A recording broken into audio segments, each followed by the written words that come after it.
Hi, my name is Tyler Fornes, and I am the co-host of The Good, the Bad, and the Hunky here on the Voice of Wrestling Podcasting Network. Every week, my co-host Fred Moreland and I discuss all the happenings of All Elite Wrestling and everything going on in the universe of Tony Khan.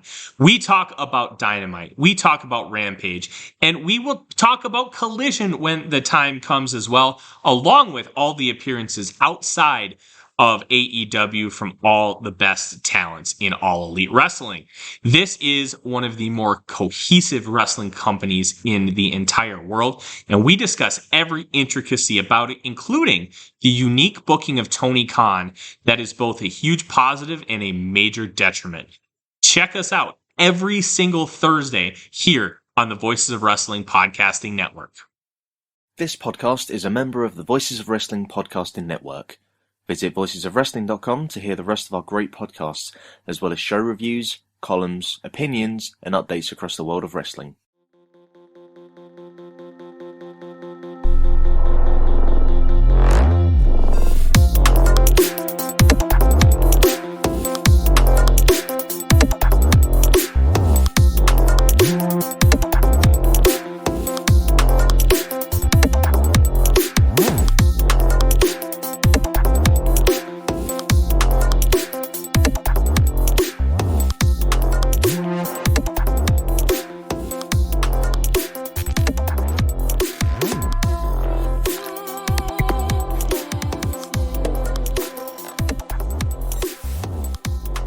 Welcome to Eurograps Express. I'm your host Neil David, and we are back once again to talk about all the exciting events on the British and European wrestling scene. And I know I say that at the start of every single episode, but I really am back this time. I've had to take, I think it's about a month and a half off from the podcast. Thank you to everyone who's messaged me asking where I am and if I'm okay. I was absolutely okay for the most part. I just to sort of put it out there, I had a bereavement in the family. I lost someone very close to me, and there was the build up to that, and then the aftermath of that. And in all honesty, that feeling of not really wanting to do a podcast about wrestling, if I'm completely honest with you, for a couple of weeks after that. Completely normal to feel like that, by the way. I'm not I don't feel annoyed with myself. I think, sometimes you need to take that little bit of space for yourself, and I did, and I'm very lucky in my life. I'm not someone who's ever been really affected by depression or I've always had pretty positive mental health, I think. It's only sort of times you look back and realise, oh no, I wasn't myself, really. But I've always been someone who's recognised, I think, when it's important to just take a little bit of a moment for yourself. And this podcast actually really helped me do that, because what I realised as I was preparing to come back and do an episode, I watched Royal Quest 3, as you'd expect, a good few weeks ago now, and I was watching Zack Sabre Jr. against Will Ospreay, and kind of realising that I was going to come on this podcast and talk about it and have to fake it a little bit, because I could see all the cogs working. I could see this was a match that I love. It was exactly my type of wrestling, with two of my favourite wrestlers of all time, not just today, my favourite wrestlers of all time. And I was going to have to come on here and sort of fake it a little bit and sort of pretend to get excited about it and pretend to be enthusiastic. And that's something that I think would be a really bad idea. I think you'd see it straight away. In all the years I've been writing for Voices of Wrestling and the couple of years I've been doing this podcast, it's been the most important thing to me to be absolutely honest at all times. And yeah, sometimes I ham things up, Sometimes you've got to say things for, because you're just having a laugh, aren't you? I mean, my idea of having a laugh is standing with an old game headset on in my kitchen with my dog at my feet at the middle of the night on a Saturday talking about wrestling to faceless people. But we all get our kicks in different ways, don't we? But I think the most important thing is that I'm honest all the way through. And this little break has kind of reaffirmed that for me, that, I'm never going to do buy me a coffee or a Patreon or anything like that, partly because I'll get about 5p, but also I'll save myself the embarrassment.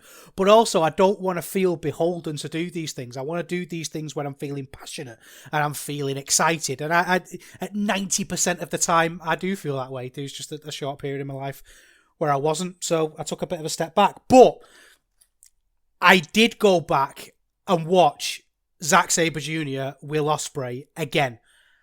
And I knew that's when, right, okay, I'm in the right headspace now, because what a match.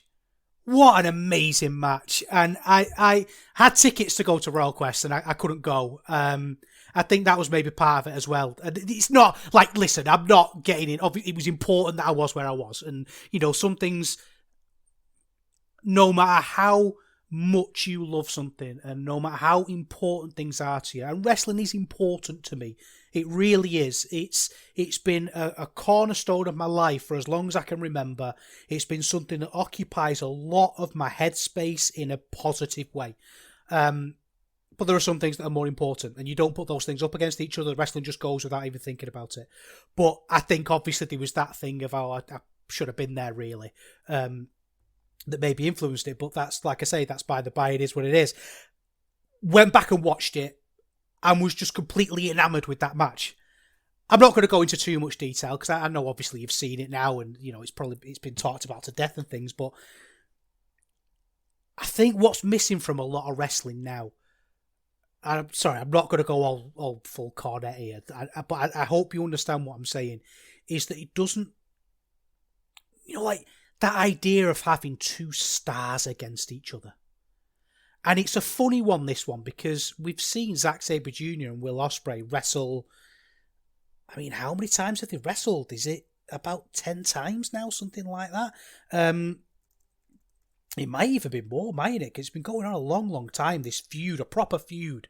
But it still feels like...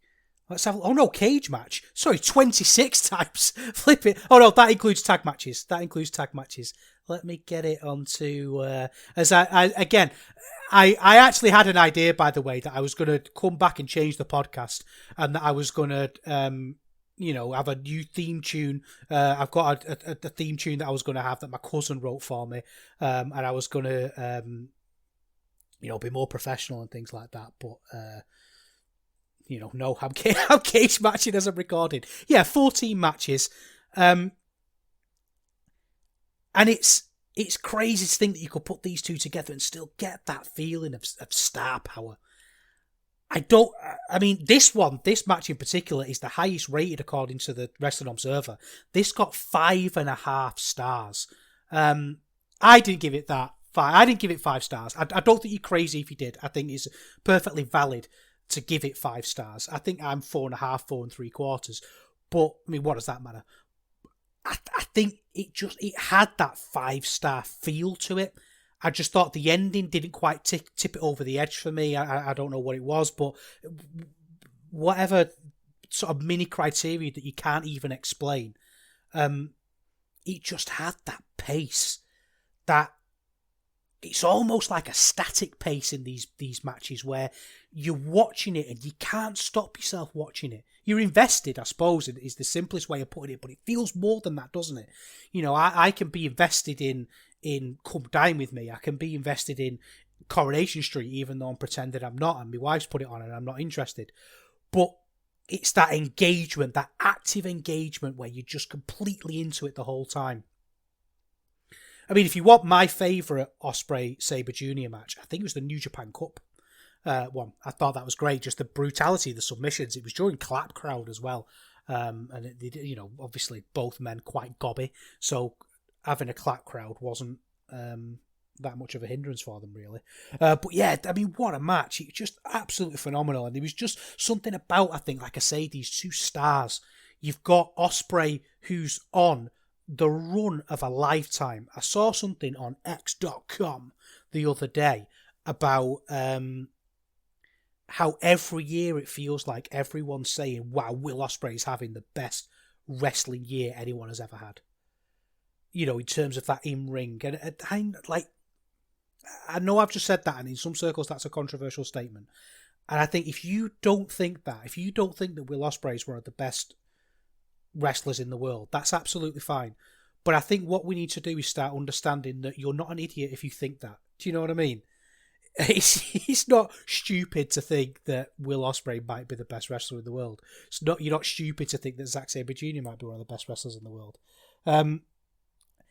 I think this match had this amazing story. It was like Smart versus Hart, wasn't it? That Will Ospreay, this new character of Will Ospreay that I quite like, this almost transitional period that he's going through at the minute. I mean, literally, in a sense, it feels very transitional in terms of where he goes to wrestle and where he goes to work. You know, if you watched AEW at Wembley, you'd be stupid to think that wasn't a play for him. You know, absolutely was 100% a move for him. I hope he doesn't go, you know, based on what AEW is these days. But yeah, whatever.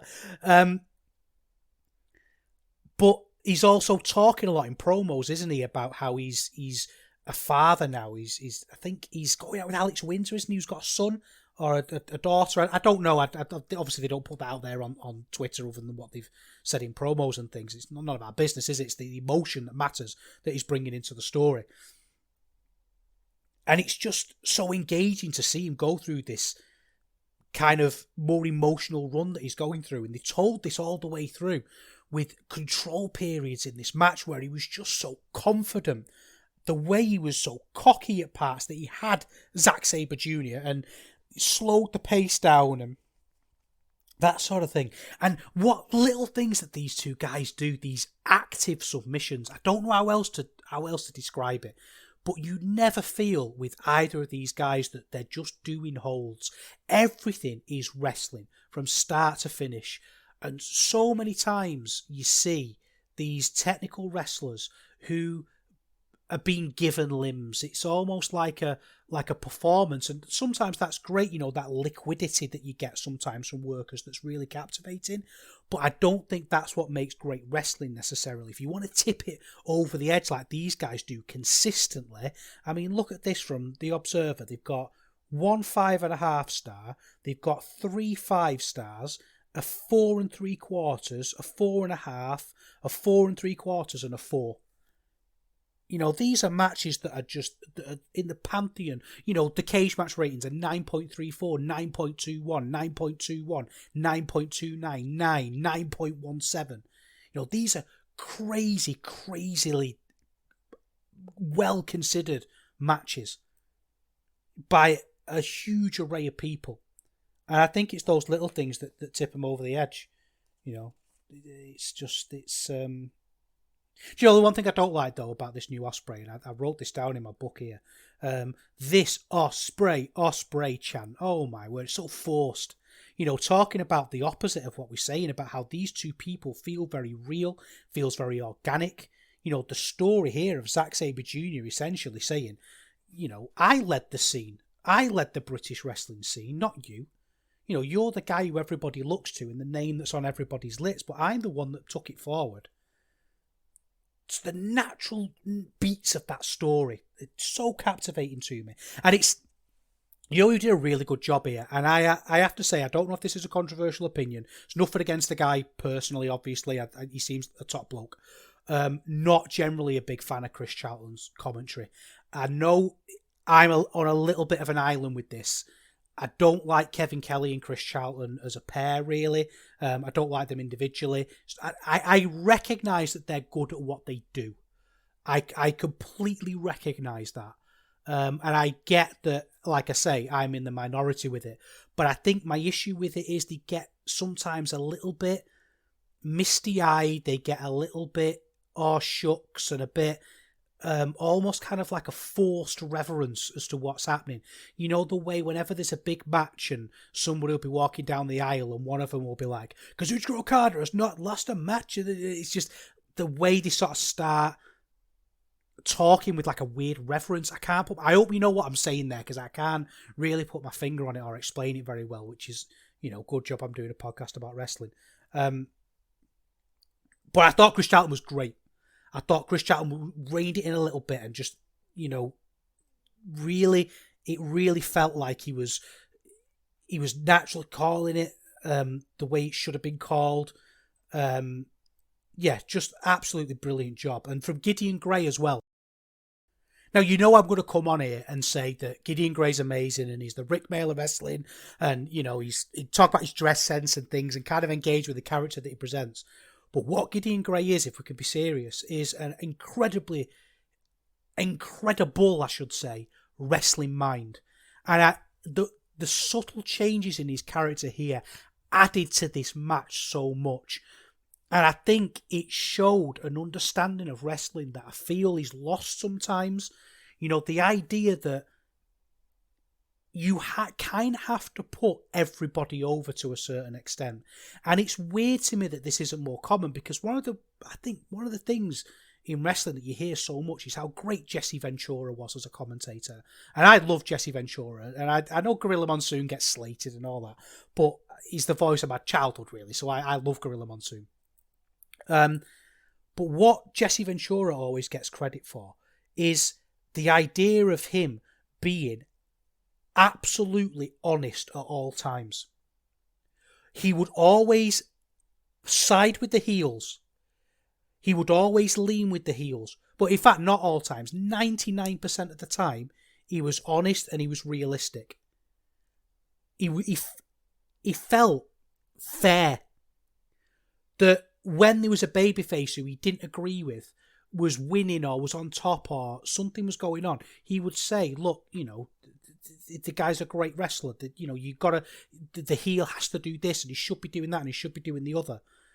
And it just put the whole thing over. And Gideon Gray seems to me to be the first colour commentator, the first character commentator in a long time that's come on and understood that.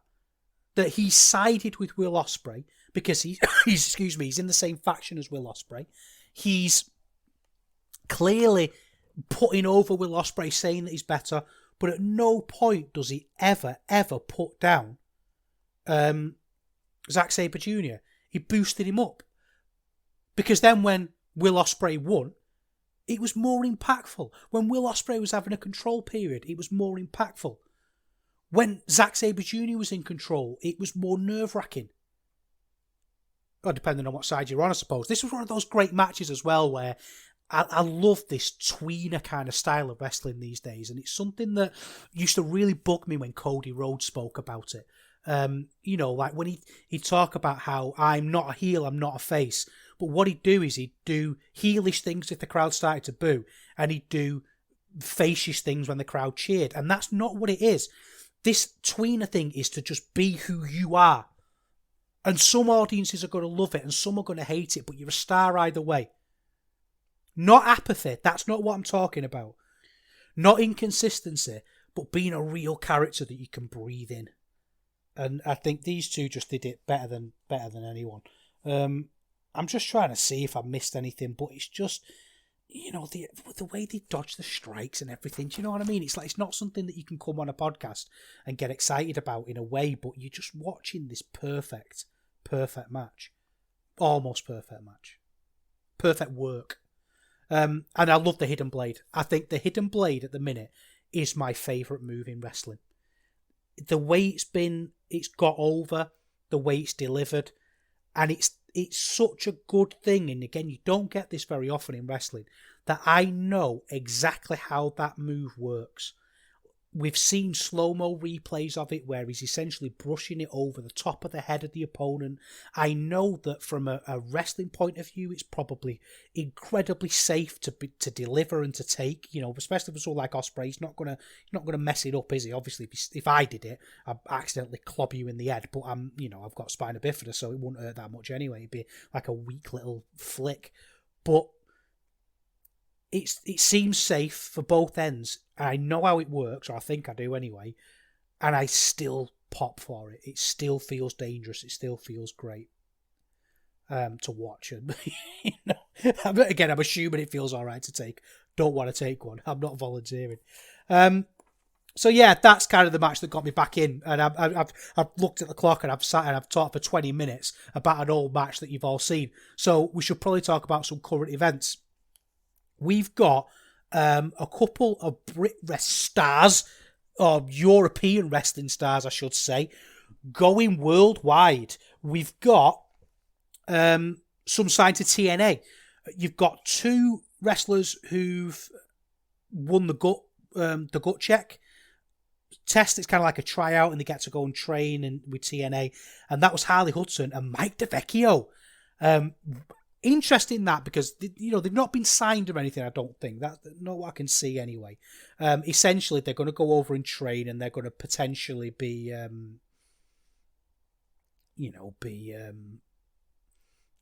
around people, I suppose, who can develop them, and a pathway and a door's been open for them. Harley Hudson I really like. She gets a lot of work, but she doesn't really work places that we tend to talk about. She's a northern wrestler, so I see her live quite a bit. She's good.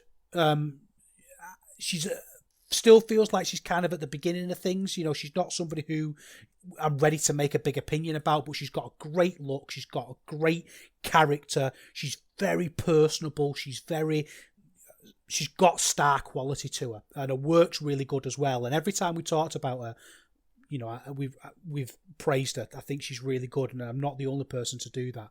So it's going to be somebody, I think, who we really need to keep an eye on. And I think this is only going to be a positive thing for her. I mean, looking at a cage match, she works a lot in places, like Lancashire Wrestling Federation, Sovereign Pro, gets the odd, she's getting Future Shocks here. There might be a bit of TNT, I think, is generally the most prominent place that she works. Bit of WXW. She work for WXW? I don't remember that. Oh, it's like on a Wheel of Wrestling thing, kind of 10-minute match. But again, every time she's been out, she's impressed, so I think she's definitely someone to keep an eye on. Mike DeVecchio, though, here we go with this one.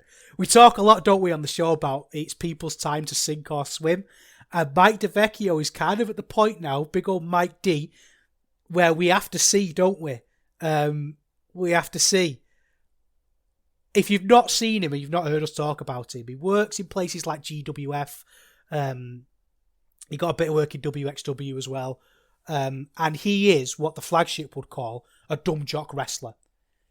He looks like a chav. He looks absolutely terrifying. Whenever you see pictures of him outside the ring, he's wearing I don't know if it's Stone Island or the brands of 90s Nike, Nike Air Max shoes and tracksuits, and he's got a scowl on his face and a gold chain. He's absolutely terrifying. He's brilliant. He does things in the ring. Technically, he's not great. He's not going to put on the kind of classic we're talking about between Ospreay and Sabre, but he's a big, jacked up bloke who will hit you, who will be hit, who will do big topes, do big sort of top rope moves. Everything's got an extra little bit of spice to it. Everything's got an extra bit of punch, a bit of snap, as Triple H would say. And all while looking absolutely terrifying. He looks like, do you ever find yourself in a dodgy pub? Now, I don't, if I'm honest. I don't find myself in dodgy pubs. The last time I found myself in a dodgy pub, I had to make a swift exit before I was beaten up. It's not a very interesting... Well, I don't know if it is an interesting story, but basically it was a friend's, an old work colleague's 30th, I think, and it was this pub in Warrington. And there's some nice parts of Warrington, and there's some not so nice parts of Warrington. And I drove down, thought I'll have a couple of cokes and bounce. And at the time, I was smoking. I've given it up now, but it was a good 6 years ago. And I went outside for a quick naughty smoke. And then these people like Mike DeVecchio's were there. And I thought it was weird because one of them was wearing a red jumper with a big white M on it. I assume it's like a fashion brand or something, one that I don't know.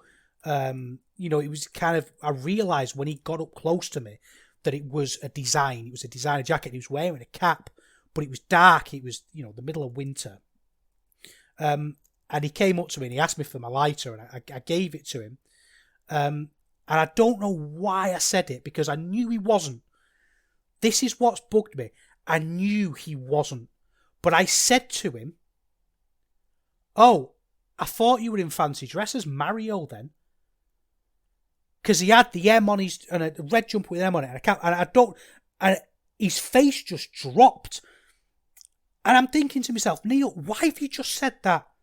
Because it wasn't even like I just said it. It was a complete internal thought for a split second that I'd recognised was wrong. I was in a dodgy pub in Warrington in the dark, faced with 3 blokes who were not only twice my size, but had 10 times my aptitude to fight and willingness to fight, just, if you're judging a book by its cover.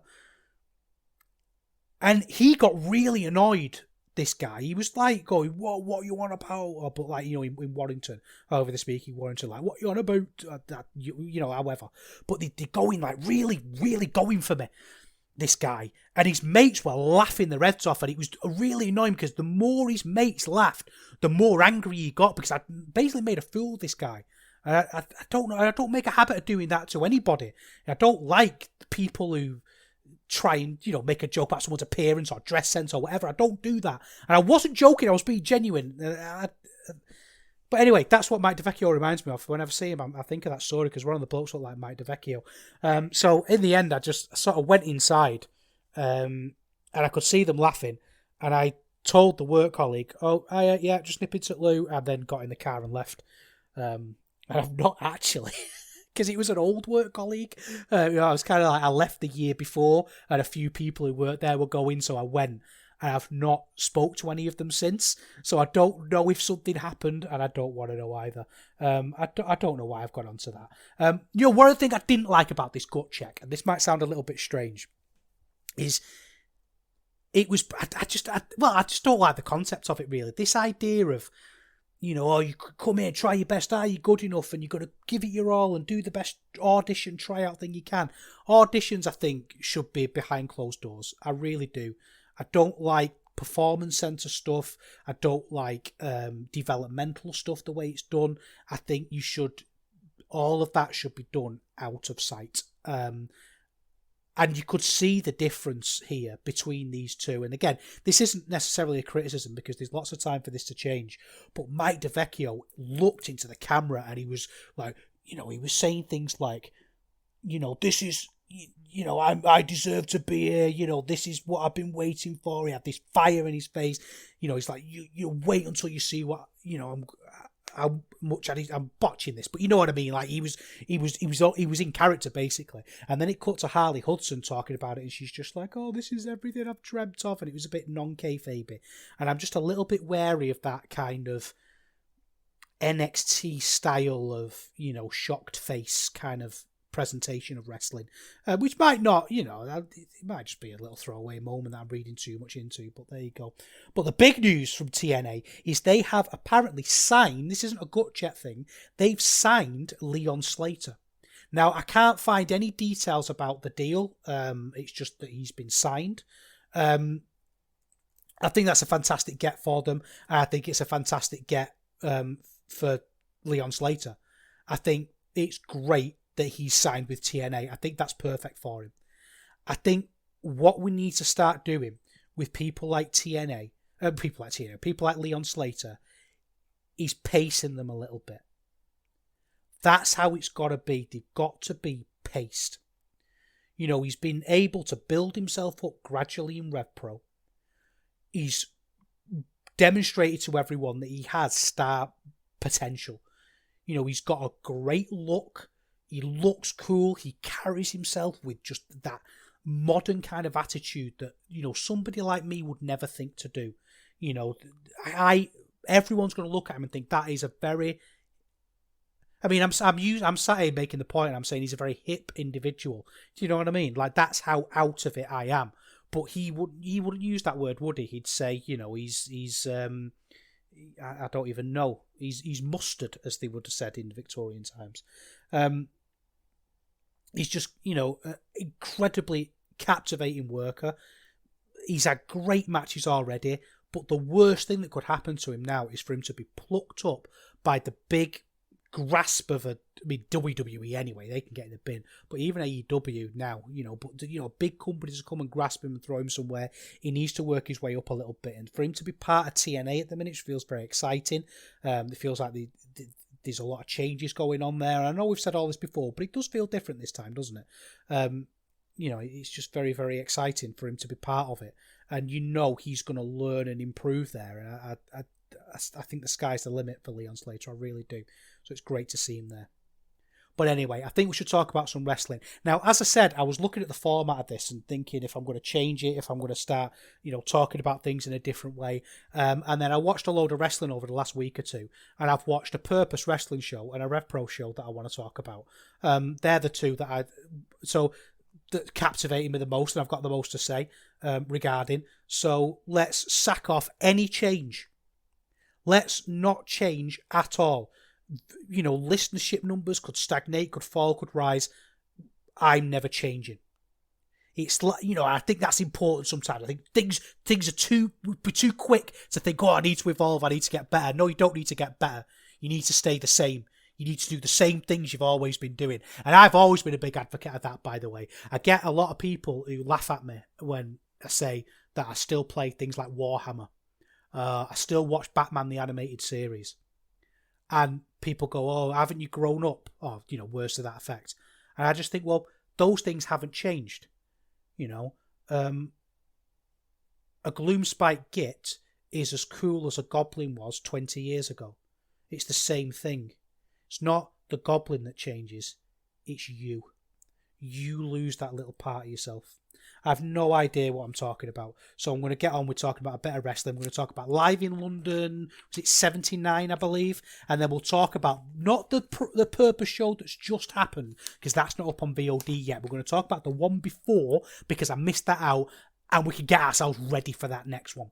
And then if we get time, we'll preview the next big RevPro show in York Hall, because they've announced the card for that. Anyway, let's go down south to that London and talk about, Live in London.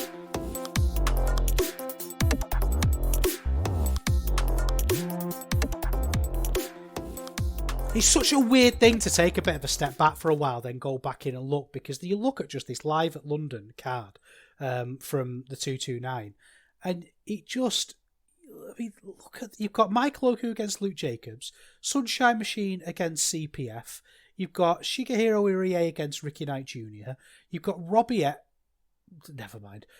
You've got, not about Robbie X, by the way, his opponent Spike Trevay. We'll talk about that in a minute. You've got all these matches that you genuinely think this is great. I really want to watch these. And I think sometimes when you're a bit too close to a promotion, like I do get to RevPro, I kind of think, well, I don't know if I'm, I need to take that step back and just recognise that it's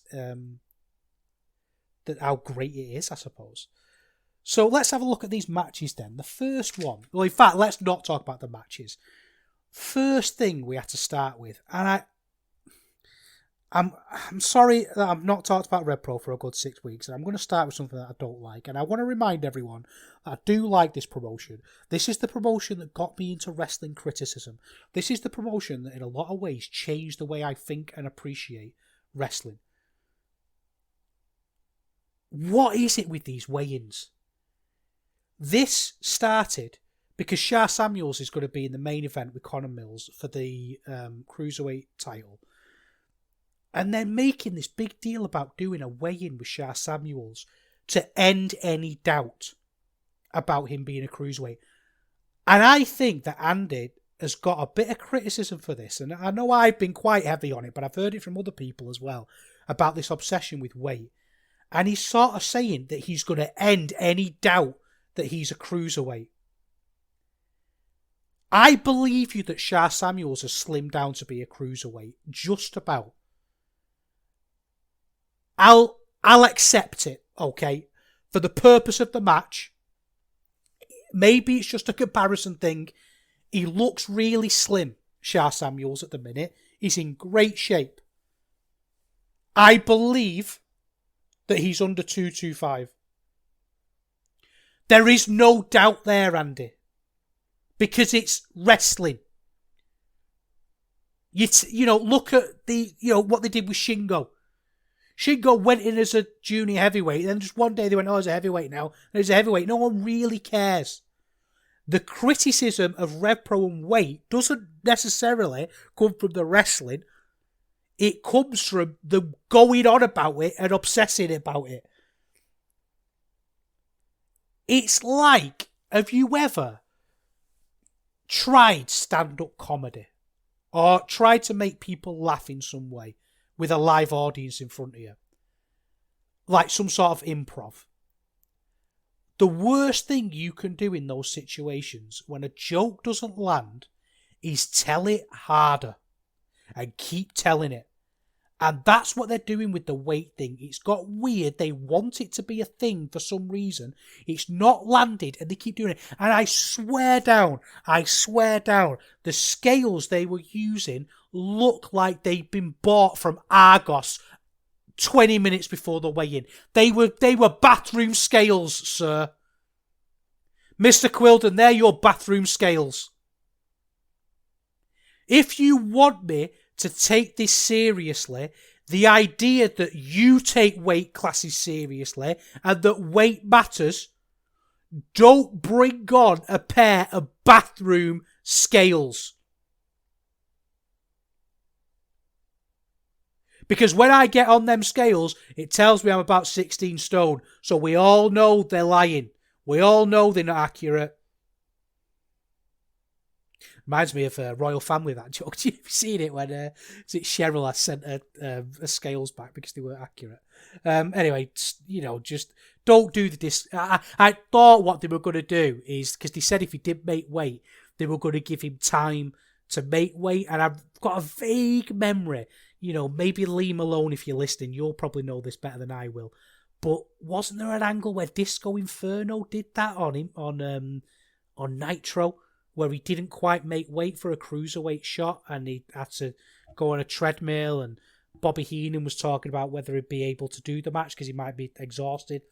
Can't remember. I've got a vague memory of that. But either way, I don't want 1997 Disco Inferno angles in my wrestling these days. Anyway, the first proper match. We had something really exciting. This is part of the tag league that they're doing at the minute. We had Kieran Lacey and Mark True against Lycos Jim.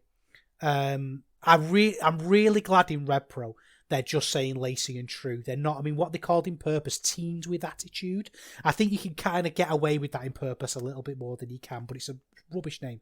But the absolute brilliant team, and I've been a big advocate for these two, especially Mark True. I think he's one to really have a look at and get in on the ground floor of.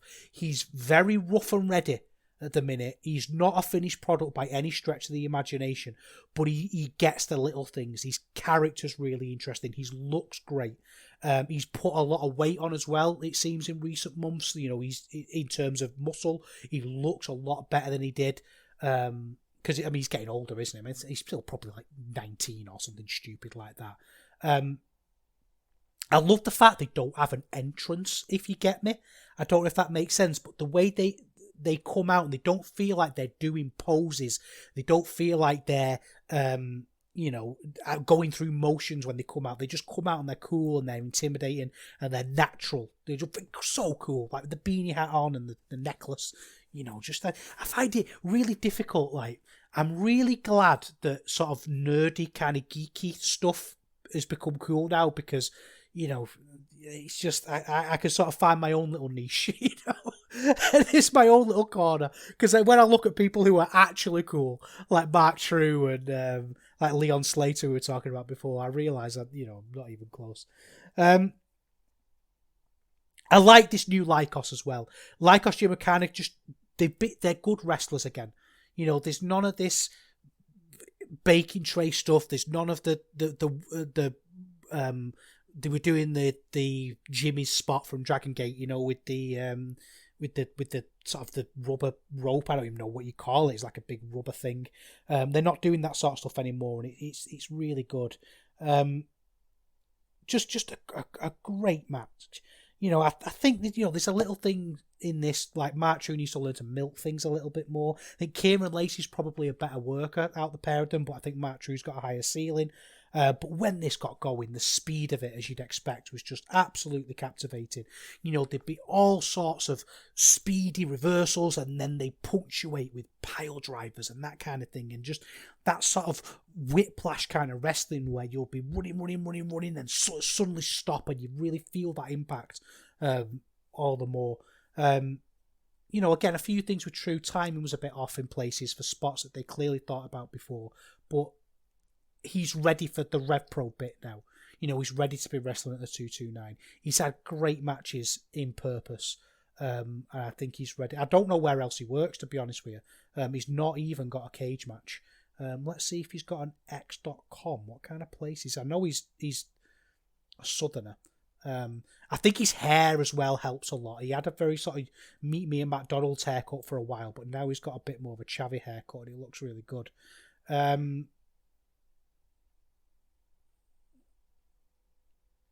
Yeah, he doesn't really seem to put much where else he works. It tends to be he's really focused on RevPro and Purpose at the minute, which is I think is appropriate. If you can afford to do that, not everyone has to be the travelling journeyman. You can be the getting your reps in, and work in proper places.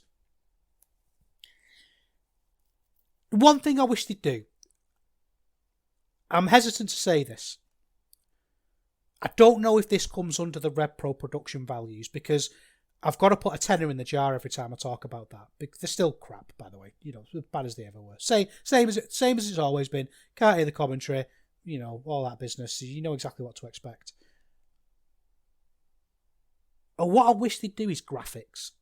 They're doing this tag league and they didn't talk about points. They didn't talk about how the league was looking. It just sort of happened. It was a match. And I think if you've got this Great British Tag League, don't just throw in a final at the end. Give me some graphics, put something up on the screen that's going to help me understand it. But again, I'm hesitant to say that because that's probably a step too far. Next up, we've got Robbie X against Spike Trivet.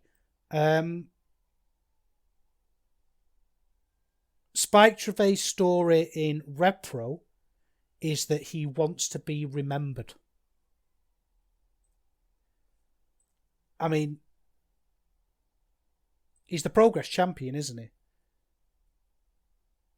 Keep that in progress. Keep that sort of story in progress. I don't understand. I just don't really get what's going on. Why are we booking Spike Trivet? I listened over the weekend to Graps and Claps, and they made the point. I can't remember. I think it was Jeff made the point about Spike Trivet is that he is a perfectly fine mid-card wrestler, but seems to get pushed into these big stories, and I don't get it. I mean, luckily, it doesn't seem like Spike Trivet is going for Oku's title anymore. Right? It seems to they switched to Zack Gibson, who we'll talk about later on. But it just seems really weird to me that someone who is objectively rubbish from a character point of view, who isn't, I just don't get it. Like, someone explain Spike Trivet to me. Please. Just do not understand. The good thing about this is David Francisco got some love. There was a bit at the start where he had a bit of a to-do with Trivet, and Robbie X was great and Robbie X was over. But Trivet didn't really get much of a reception, to be honest with you. He did get booed a little bit as the match went on, but it was very much that wrestling crowd booing, if that makes sense. Where they recognise that they should be booing and kind of play along with the character of it. So look, maybe I'm taking away credit where it's due, and you can criticise me for that if you want. But I just don't. I'm not engaged in this Spike Trivet thing. And then he gets the chair out at the end, and it ends on a DQ. Just a complete waste of time. Complete waste of Robbie X. I am willing to give wrestlers second chances. I really am. I hated Spike Trivet's work. Talking to Graps and Claps. Do you know what it is? It feels like at the minute that every wrestler, every wrestling fan in Britain has a moment with Progress where they just go, I've had enough now. And to listen to Chris, Great Bashil on Twitter, have his moment with the Crowley, obviously I've not seen it, but apparently there was a Crowley and Aiden English, I can't remember his name now, Matt something, isn't it?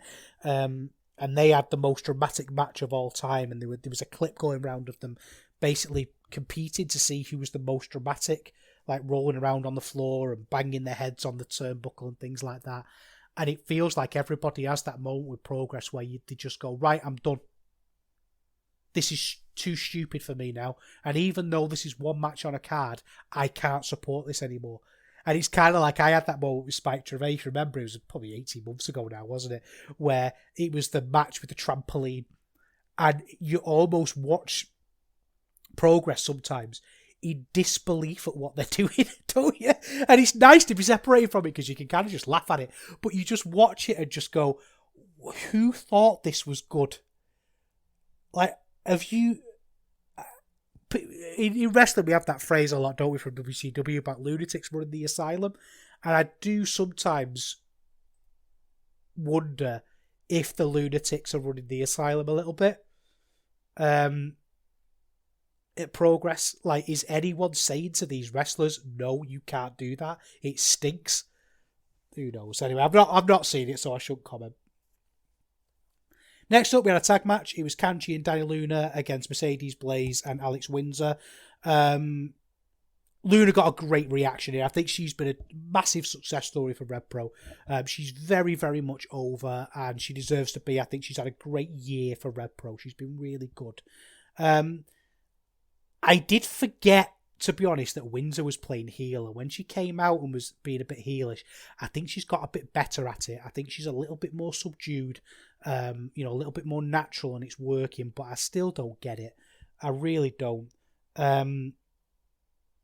Good to see Kanji back as well. I don't feel like I've seen Kanji for a while. I feel like Kanji was a wrestler who was really affected by the pandemic. She seemed to be getting really hot and then just kind of disappeared. But really enjoy her work. I think she's really good, and she was great here as well. I think the problem really is that Mercedes Blaze is a little bit of a step behind. She's good. She's fine. She's someone who they should be booking, but kind of everyone was kind of brought down to her level in terms of work, I think. And she's, like I say, I like Mercedes Blaze. I think she's a good character wrestler. I don't think she's good from a technical point of view on the level that the other three are. And it just took away from the match a little bit.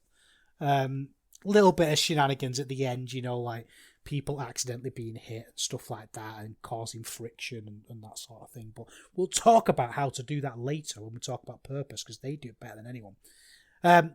Next up, we had Iier versus RKJ.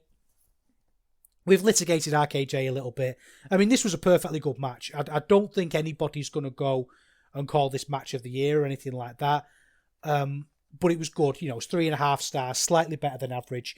I really don't think RKJ is long for RevPro. I don't know. It feels like he's not really committed to them. Perhaps after his push kind of fell flat with the injury. They never really got him going again. And it's hard. It's that phrase, again, talk about wrestling phrases we all use, putting the toothpaste back in the tube. And it was, I think, kind of difficult that they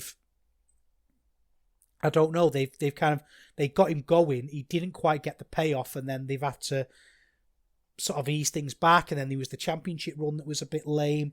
And now he just seems to be having special singles matches like this one against Iier. But the match was fine. Obviously he does mental dives, and there's lots of work in here, like a great forearm exchange, and both really good workers. They just don't really have any status at the minute in RevPro. They don't really have anything to sink the teeth into, so it's just kind of felt like a bit of an empty match. But do you know what I think about RKJ as well? Like, he's doing muscle busters now. And he was doing Rikishi drivers, and he's done cutters, I think, and it just feels like he's always doing other people's moves. Do you know what I mean? Like, he's incredibly good at them. He's great at them, in fact. He's brilliant at doing the moves. But there's just always a little bit of a disconnect there that eases him off. Next, we had Trent Seven against Leon Slater. Huge bumps, big dives. Crowd was so behind Leon. So behind him. We talked about Leon a lot, so we won't go into too much detail here. I kind of think Trent Seven just needs to go and work somewhere else. He's wrestling like he's in progress, and he's being allowed to.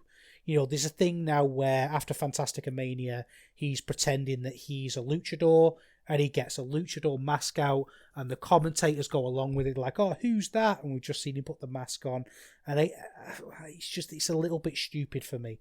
It's building to something that we'll talk about later on, but it's hard to kind of have an opinion about it because you just watch it and just think, well, what was the point in that? It feels like you've wasted my time a little bit. I just don't really understand it. Then we had another tag league match, Sunshine Machine against Maverick Mayhew and Danny Black. Super speedy, super fun, incredibly spotty, but in the best way. I think CPF, which is Mayhew and Black, they do stuff. You know what I mean? Like, they're not going out there and telling stories with this stuff. They're not like the Velocities, where they'll go away and take you on a bit of a journey. They'll just go out and do stuff. But that stuff is incredibly cool. And, Sunshine Machine are the best at combat doubles in the country. So it's just a lot of stupid, but fun stupid.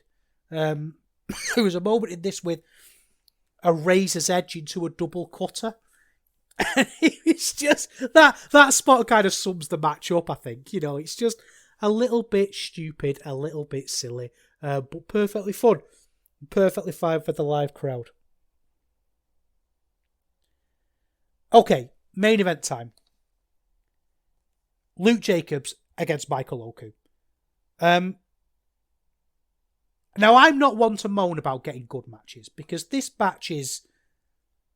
like, that's got some juice to it, hasn't it? Do you know what I mean? Like, you see that match and you think, yes.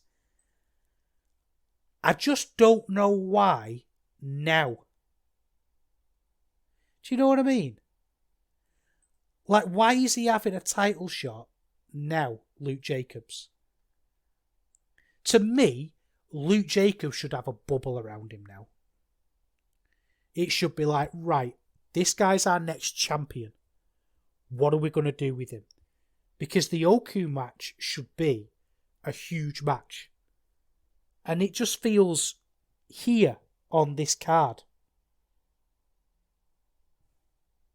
It's weird that, you're watching the match and it's great. Luke's really growing into the heavyweight. He's knowing when not to sell and when to sell. The little things have just completely clicked with him now, and he's just a wrestling star these days. He's not somebody who I see through the lens of a young wrestler with potential anymore. I just see him as a great wrestler. And I've got to stop talking about that now and how he's improved, because I don't think it matters anymore. He's way over that point now.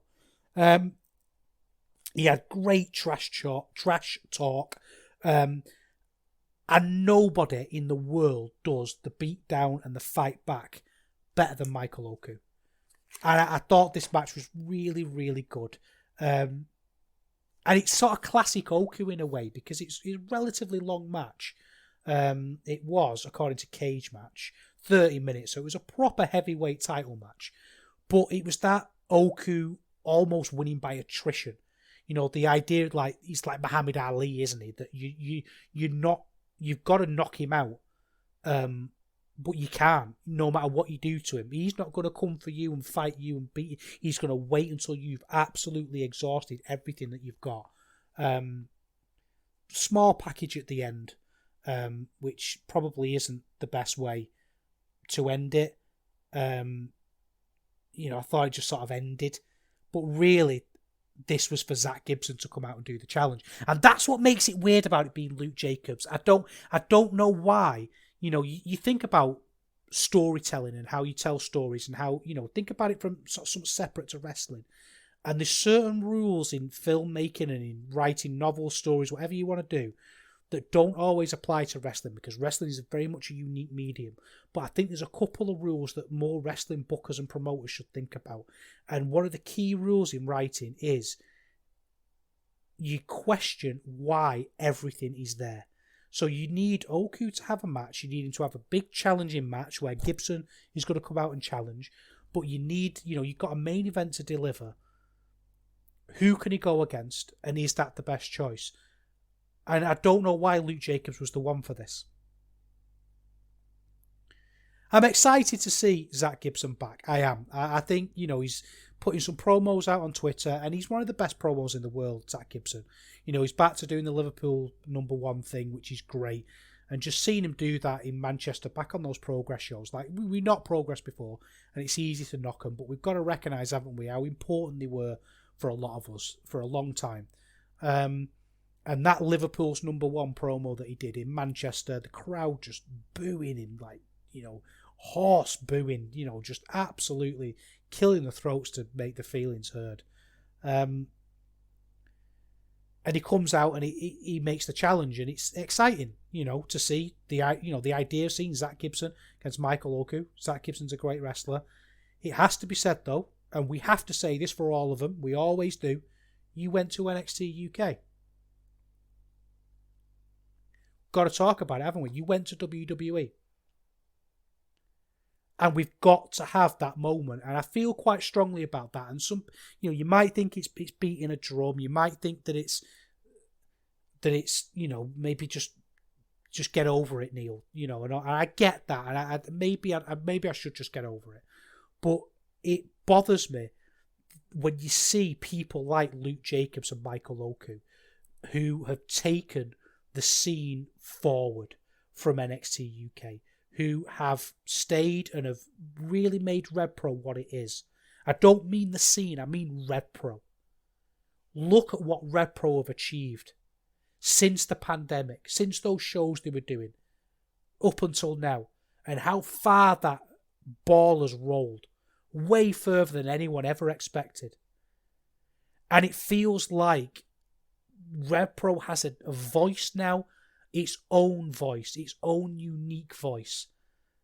And then when you get someone like Trent Seven and Eddie Dennis and Zack Gibson come back in, especially because Zack Gibson has come back in as the Liverpool's #1 stuff, it feels like something from the past that we've moved on from. And I'm not against booking Zack Gibson. I've told you I'm excited for the match. I'd book Zack Gibson. I'd book him exactly where he is, at the top of the card, because he's going to deliver. But there's just something, I don't know, on a sensory, intangible level of hearing the cadence of that promo now and feeling like we've moved past it, but we're getting it again. Maybe I'm going too far, and if you think I am, that's perfectly valid. But it's got to be pointed out, and it almost feels like I'm being, I don't know, like it's just a bit of a waste of time to point it out, because, I'm saying, book him, put him in this match. But there's always going to be that stink of NXT on these people. There always is. And again, you can think it's pathetic, you can take it a step too far, but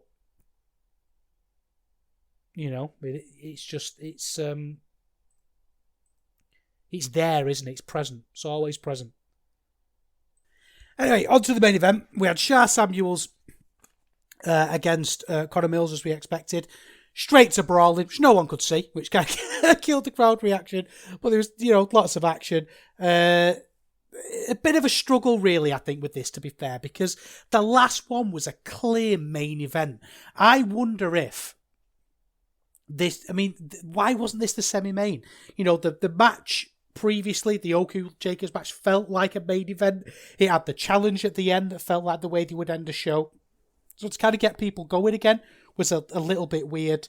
There was a ref bump and stuff in this. This was just very much a match, and it was very much there. I don't think there's anything really to write home about with this one. It was just it would have been better served being placed before it, I think, in a nutshell.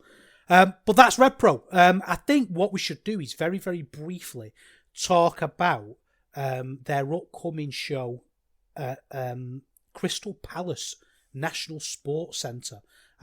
This is another big show for RevPro that they're building towards on the 16th of December. This really feels like they've done the copper box, and that was great. They're not taking that as a one-off. they're doing these bigger venues now. They're moving away from the York Hall. I mean, I'm sure it's not in the 15,000 capacity section of it, because I know there's these different parts of Crystal Palace. I'm sure I've been through this before. Like, I'm sure I have, about like venues and things like that.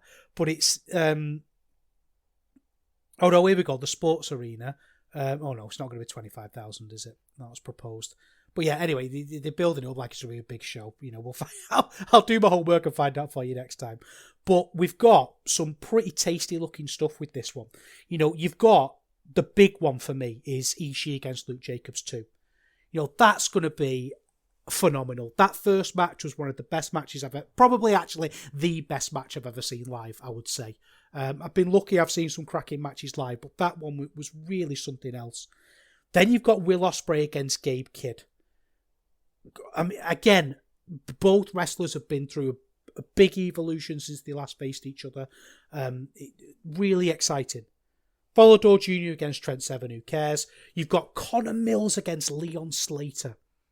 And I wonder where they're going to go with that one, because obviously with Leon Slater going over to Impact, I assume he's not unless they're going to push him to the moon, who knows? It might be good to get that belt over there and get some eyes on it like they do with the New Japan, like they do with the heavyweight title in New Japan. Probably better off if he remains at home. if he stays, the belt stays with Conor Mills, to be honest with you. I think Conor Mills has still got a lot of stories he could tell. I think Conor Mills is going to have the run of his life with this belt. We're still maybe kind of waiting for it to get going. But they've obviously pushed Leon Slater to the moon, haven't they, with him winning the J-Cup and things, and as is appropriate. Then you've got Michael Loku against Zack Gibson. Wonder if Gibson's going to win that, Like, what are the odds, do you think, of Gibson winning that match? I don't know, Anyway, whatever. We'll find out. But yeah, that's on the 16th of December. Down in that London. I won't get to that one, unfortunately. Is 16th of December? Maybe if it's a Saturday. Let's have a look. It is a Saturday. Maybe. It's that Ishii against Jacobs. I mean, the rest of the card looks good, apart from the Trent Seven match. But it's that Ishii against Jacobs. Because that was special, wasn't it? Anyway, RevPro, still plodding along. Really good stuff. Okay show, worth watching, but we're building towards something a little bit more exciting, I think. So, for the last little section, let's go to the library.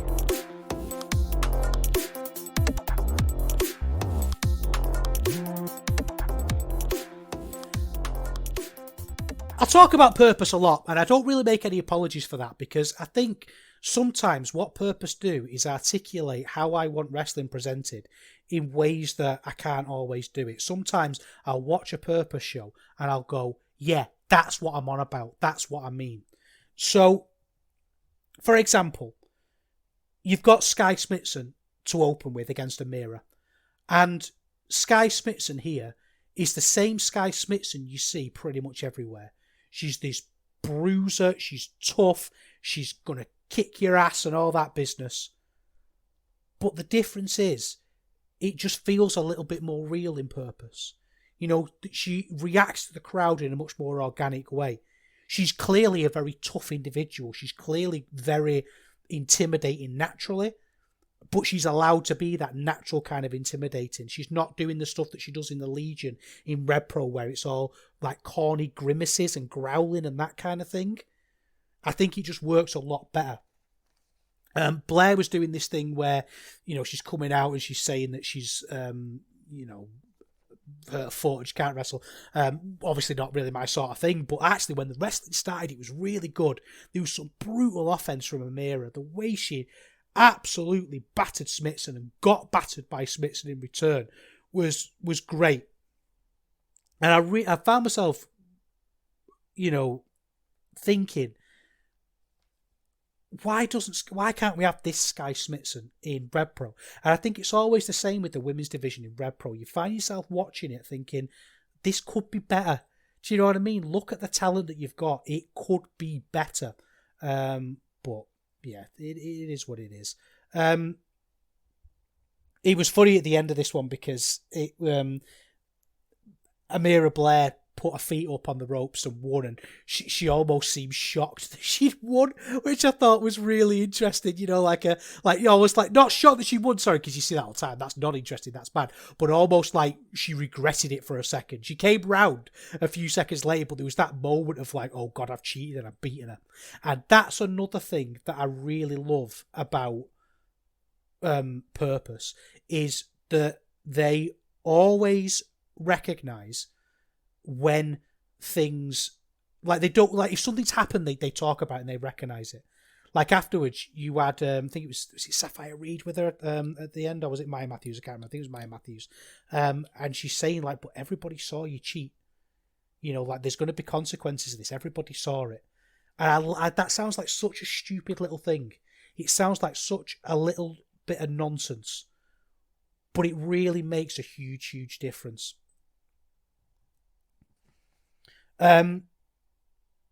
Next up, we had Gideon Gray against Jordan Breaks. Now, this was really interesting because, again, talking about a fortnight where we're seeing different sides to Gideon Gray. Gideon Gray in this one was the promo he delivered was great. And he's a great promo anyway. And I know you don't need me to tell you that. But the promo wasn't the Lord Gideon Gray promo that we see. It's this idea of, you know, Jordan Breaks is going around saying he's a great technical wrestler. I pride myself on being one of the best technical wrestlers in the country. I want to find out. Let's see how good you are, sort of thing. And it was the way he delivered it was just brilliant. You know, it's just absolutely fantastic and just a really great way for Jordan Breaks to transition out of being champion, because that's a hard thing to do, that I think. You know, the idea of someone losing a belt, but you can't really send them away because Jordan Breaks is critical to this promotion, and it's the sort of promotion that would book him every show, and it's, you know, small roster kind of thing, and it's what do you do with him? And I thought this was really a great idea. You know, I like the way as well that, you know, we talk about certain stories can only be told in the wrestling ring, and this is one of them, because they used sort of the traditional style and there was a limit on the rope breaks, and they made those rope breaks absolutely fundamental to the story. So at the start they forced the other person into, sort of tricked them into a rope break more than forced it, to use them up, and the end, it was a normal submission at the end in the ropes, and Gideon Gray had to tap out because he couldn't use the ropes, and it establishes these, you know, this rope break as kind of like a re-examining of what it is. Like, we always know, oh yeah, you get to the ropes and it breaks the hold and it's that tension, but it sort of re-established the idea that these everyday holds, that if you leave them in long enough, then someone's going to tap. You know, that's the story that they established. In fact, actually, that reminds me, I forgot something about that Zack Sabre Jr. Will Ospreay match that we talked about at the top. Something Chris Charlton said, and this is one of the lines I really liked, about how he was taught that you need to change things around if they aren't working, you know, that kind of thing. Really, really good. You know, if you don't get a tap out within 6 seconds, I think the quote was. I was just looking for it in the book then. I like as well with this one that the finish was almost a mistake from Gideon. Like he got caught up in the ropes and that was it. You know, it was really established that this match could end at any time. I thought it was really, really good. Then we had Sapphire Reed and Maya Matthews against Sunshine Machine. This was a really good match, you know, fast paced, lots of action, that kind of thing. I think Sapphire Reed is our next one to watch. We know that she won the Rumble with RevPro. I've been incredibly impressed with Sapphire Reed. I mean, she's incredibly young. You know, she's got a long way to go, and I'm not suggesting that she should be booked anywhere or anything like that, or doing anything other than sort of being on the path that she's on. But every time I see her, I'm impressed. It's the confidence, I think. It's the way she carries herself.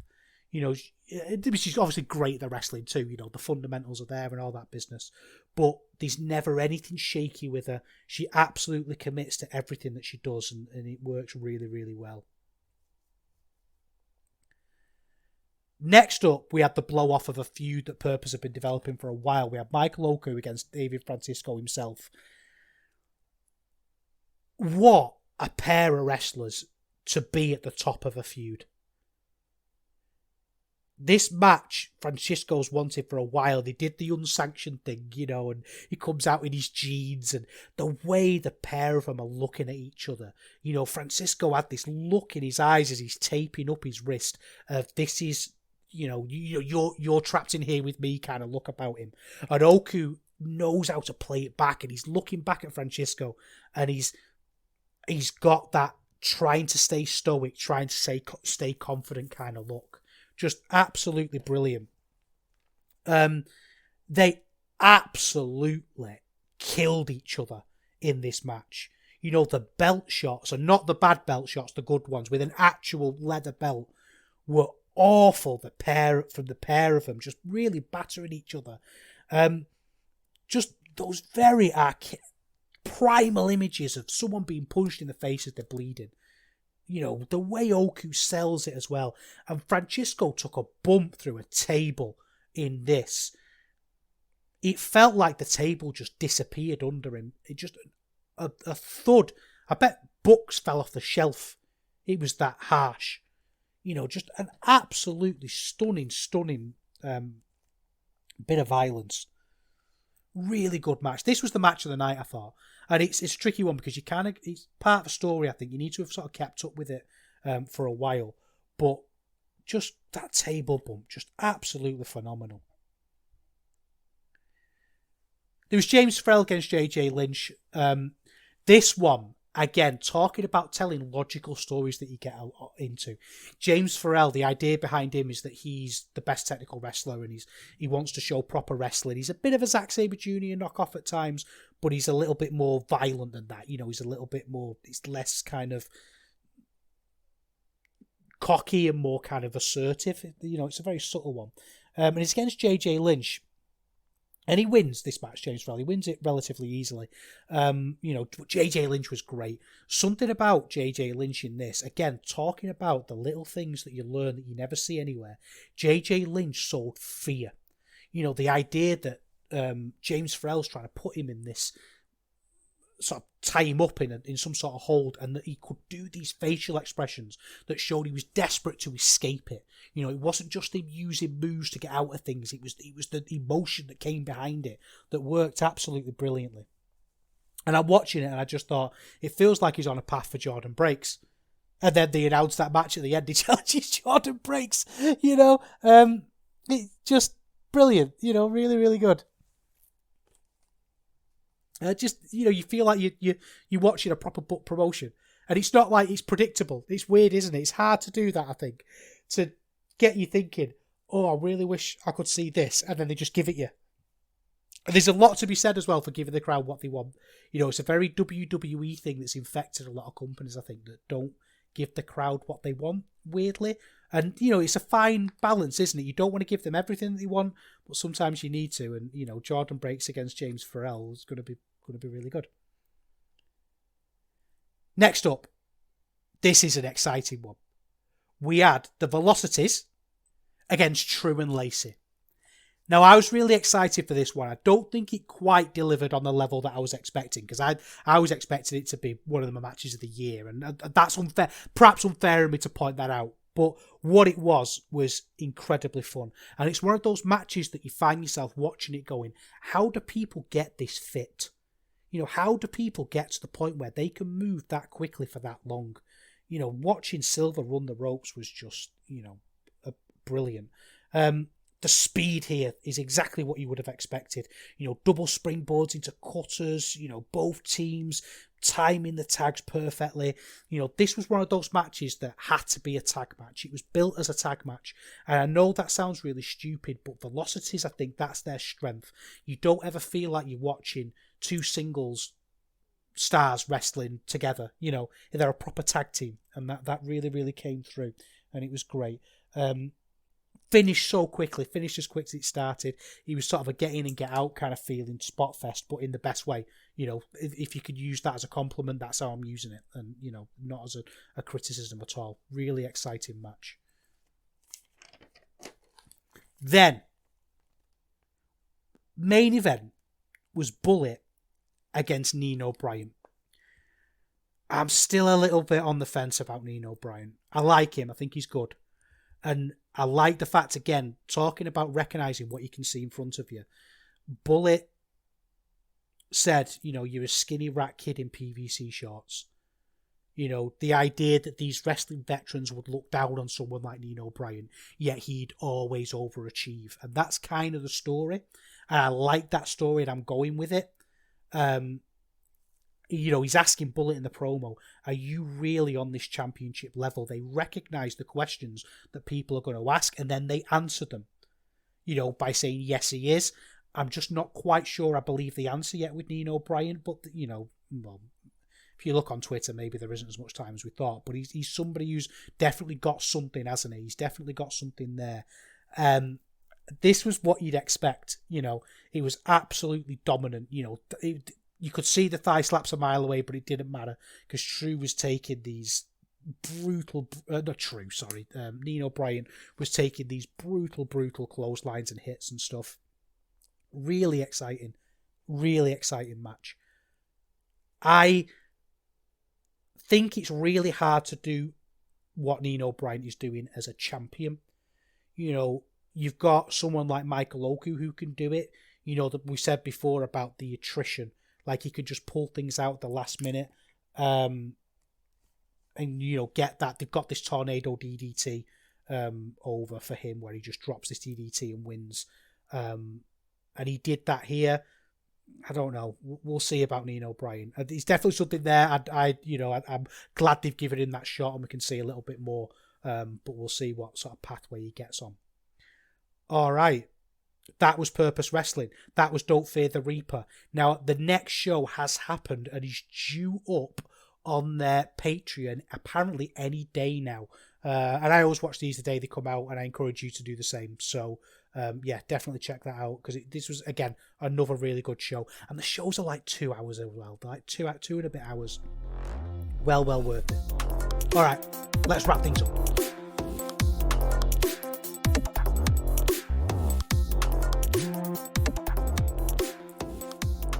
I'm just having to think about this episode and thinking of all the, when I'm driving around in my car thinking, I'll do this and I'll do that and I'll do something different. And I've literally just done the most Eurograps Express episode that there's ever been. I've whittled on about something for a bit. I've done a bit of news that's caught my eye. I've talked about RevPro and I've talked about Purpose, but it's felt good. I think that was the right thing to do. Let's get back with a proper episode. I will see you again in 2 weeks. I've had an absolute blast doing this. So thank you for listening. I've got to talk about cheese somehow, haven't I? So I've got to talk about the best cheese I've had in ages definitely since the last episode, but I can't even remember. It was a Red Leicester, which I'm not always a huge fan of. I'm a bit hit and miss with Red Leicester, but it was a Red Leicester and it had Nigella seeds in it. I can't really describe what it tasted like. Let me see if I can Google it, and then I'll. It was from. That was with spiced mango chutney and aromatic Nigella seeds. It was from Joseph Heller Cheese, Cheshire Cheese Company. It was unbelievable. Just on a plain cracker, just a water biscuit almost. It was like a thick water biscuit. Just didn't have anything with it. Just it had that much flavour in it. Superb. I'd definitely recommend it if you can get it. Don't forget, don't follow me on x.com. I don't always go on that very often, but there is a Eurograps Express room in the Discord, so if you fancy that, fancy a chat about European wrestling, get in there. Great bunch of people in there, always really friendly. Don't always talk about wrestling, tend to talk about cheese, but jump in there. And I will see you in a couple of weeks' time.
Hello there, my name's Neil David and I'm the host of Eurograps Express, the podcast exclusively dedicated to the wrestling of Europe. If it's wrestling and it happens in Europe and it's good, we talk about it. Whether it's RevPro, Progress, WXW, Passion Pro, Pro Wrestling Chaos, Pro Wrestling North, we don't care, we talk about them all. If it's good and it's exciting, I want to share it with you.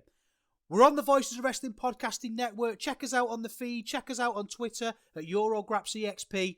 And join us for chat about European wrestling and a little bit of chat about cheese. Hopefully see you there.